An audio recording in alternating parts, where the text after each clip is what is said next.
There is a special tag for displaying an applet in a JSP. This tag will generate code that is read by the browser, and the browser will either start the Java plugin running, or it will prompt the user to download and install the Java plugin. Having Java installed on a computer does not mean that the Java plugin has been installed in the web browser.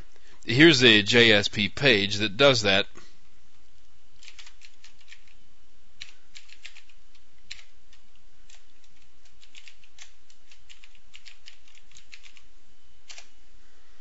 This is a simple JSP page. The only thing in it is the JSP plugin tag.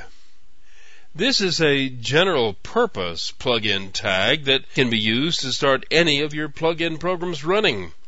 In this case, the plugin to be started running is the Java Applet plugin. This is the name of the applet class file to be run. It's a member of the application, so it's stored in the WAR file for deployment.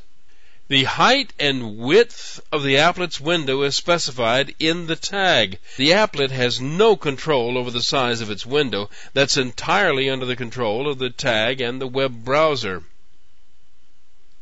You can put the applet class in any directory you want inside the application, but you must specify the full path of its location. This is part of the Java security. A Java applet can read and write files directly, but only to and from the server.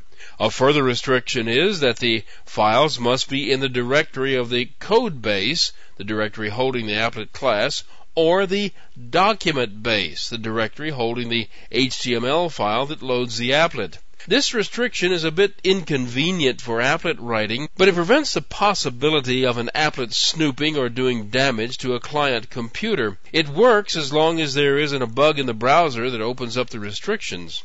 Here is the display of the applet. Now this is an animated applet. It has a collection of character arrays, and it displays each one in turn. It displays each character individually so it can calculate the position of each character. It starts out by figuring out where the letters ought to go, then it generates a random position for each one slightly outside the window. In the animation loop, each character is moved 1 pixel vertically and horizontally toward its preferred position. I'm not going to go through the applet code. That's really a different subject, but it is supplied as part of the source code for this course.